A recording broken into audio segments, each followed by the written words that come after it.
사도께서는 나를 능하게 하신 그리스도 우리 주께 내가 감사함은 이렇게 말씀합니다. 이 사도께서 누구에게 감사하느냐?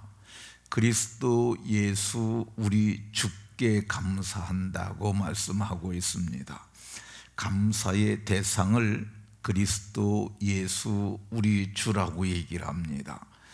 이 그리스도 예수 우리 주, 이 단어 속에는 굉장히 많은 의미가 들어있는데 사도께서는 바른 감사의 대상을 알고 바르게 감사하는 겁니다.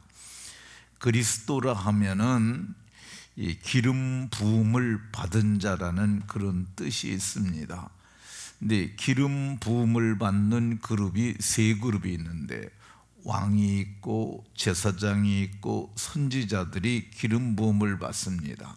근데 예수님께서는 왕도 되시고 제사장도 되시고 선지자도 되세요.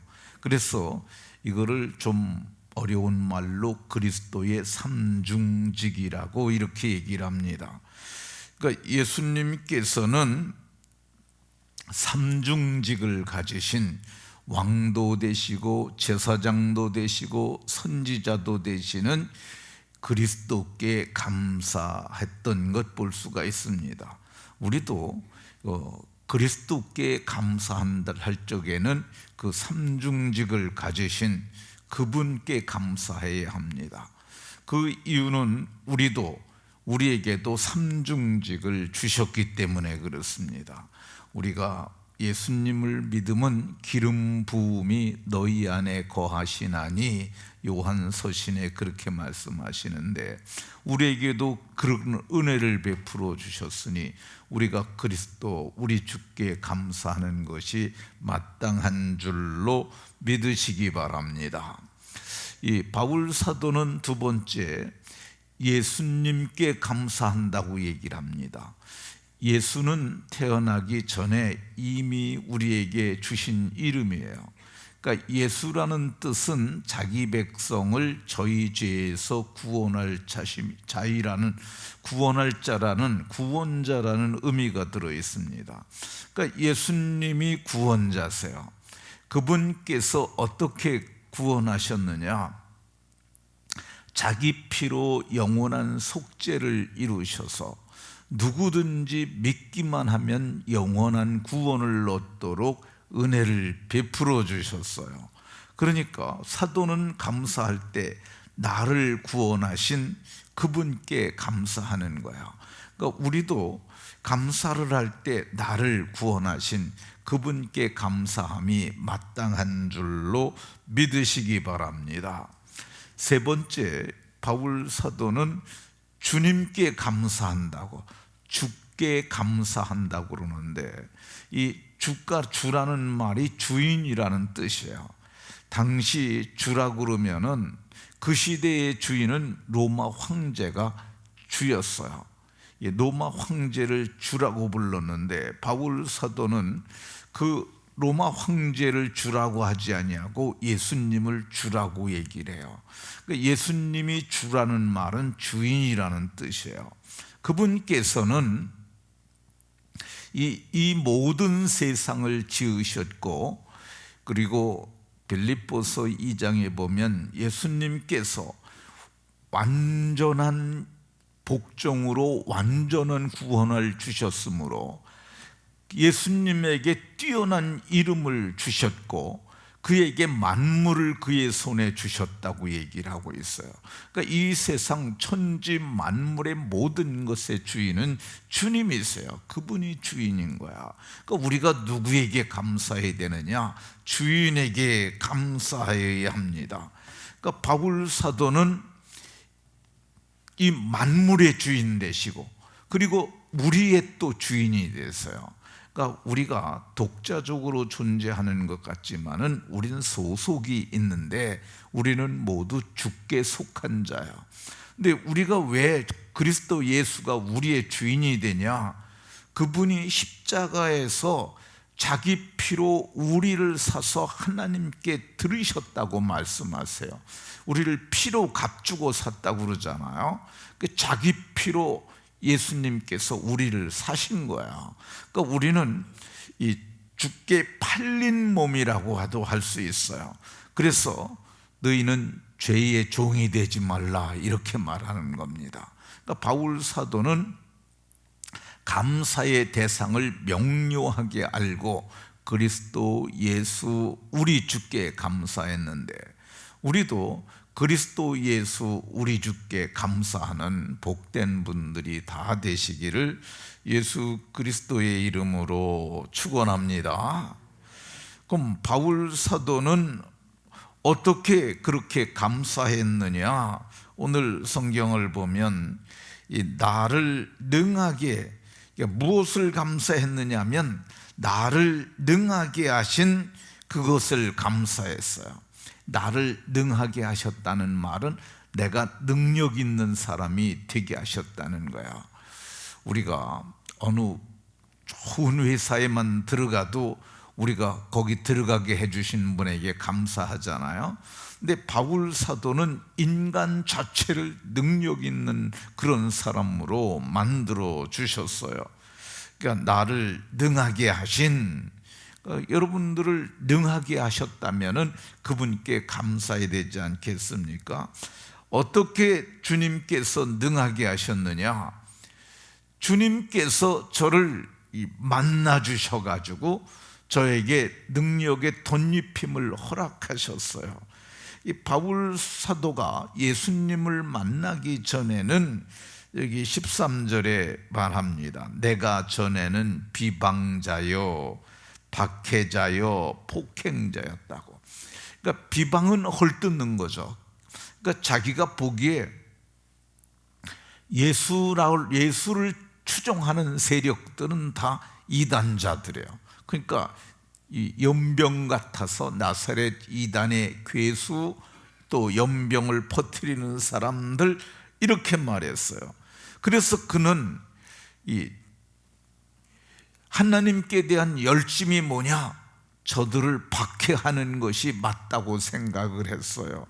그래서 그는 박해를 하는데 법을 이용해서 박해를 했고요.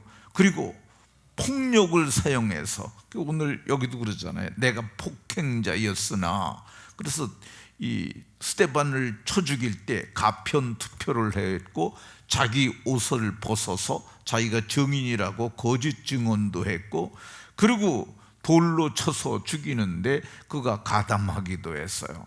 근데 이런 사울을 하나님께서 만나 주셨습니다. 다메섹으로 성경을 보면은 이렇게 살기가 등등하여, 그러니까 그가 이제 예수 믿는 사람들을 잡으러 다메섹을 가는데 그의 눈에, 그의 얼굴에, 그의 마음에 죽이겠다는 기세를 가지고 나간 거야. 그 얼마나 참 기독교인들로서는 힘든 상황이겠어요. 그런데 정오쯤 돼가지고 하늘이 열리고 하늘에서 예수님께서, 부활하신 예수님께서 그를 만나 주셨어요. 이 사울도 예수님을 보았어요. 그래서 하늘을 향하여 묻습니다. 주여 누구십니까? 그때 하늘에서 들려온 음성이 나는 네가 박해하는 예수라.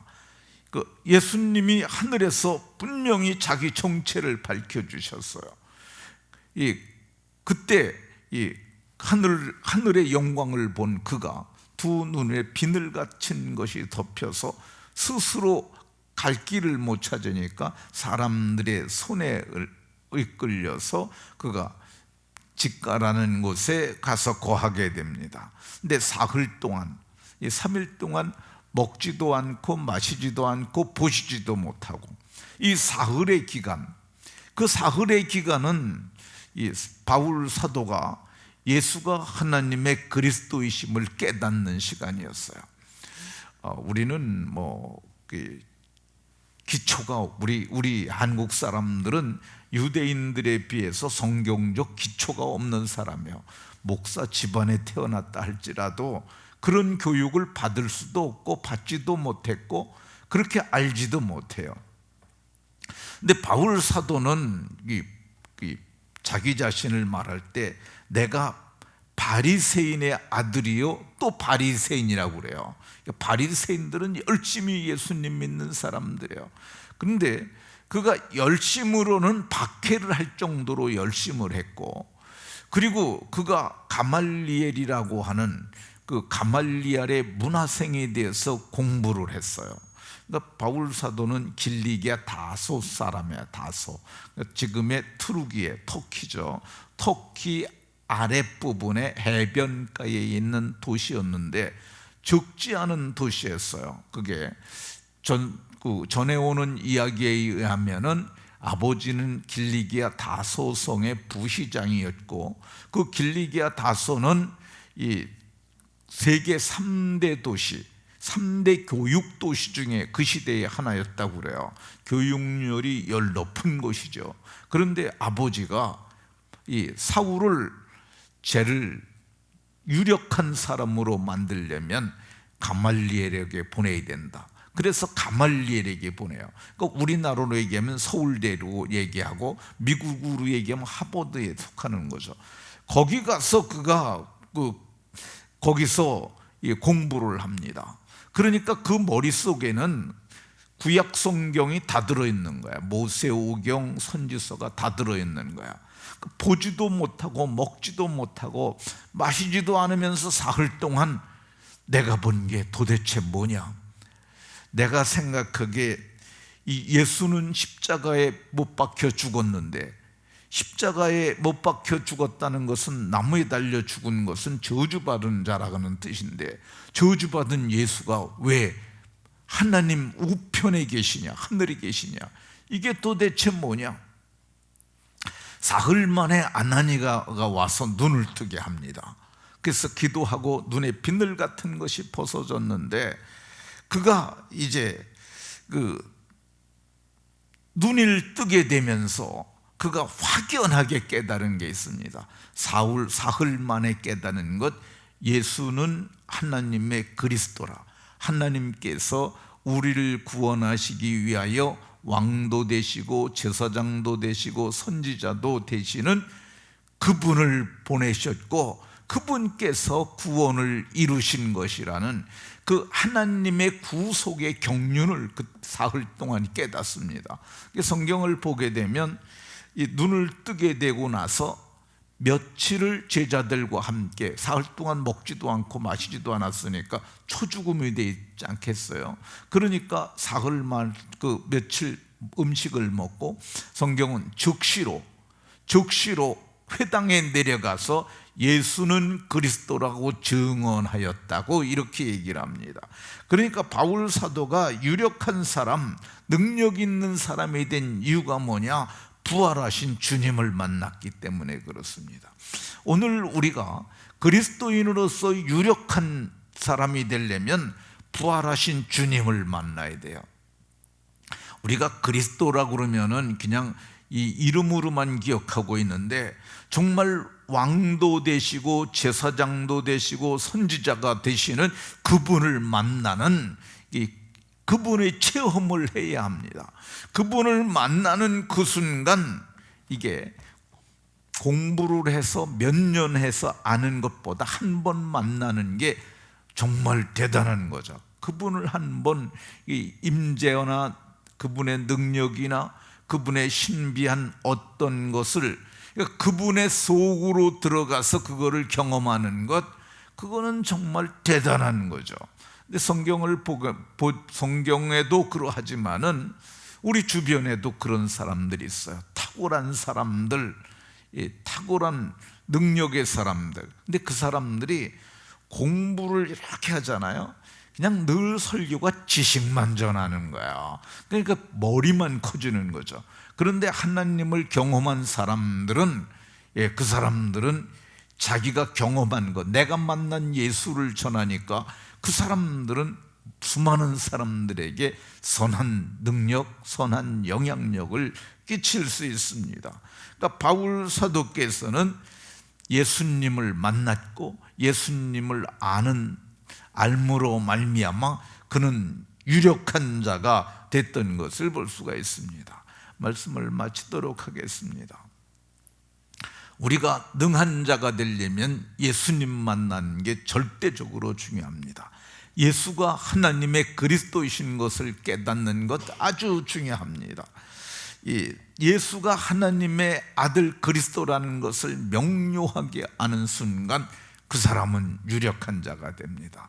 모두가 예수님을 만나서 바울 사도를 능하게 하신 그분을 만남으로 능한 자들이 다 되시는 은혜가 있으시기를 예수 그리스도의 이름으로 축원합니다.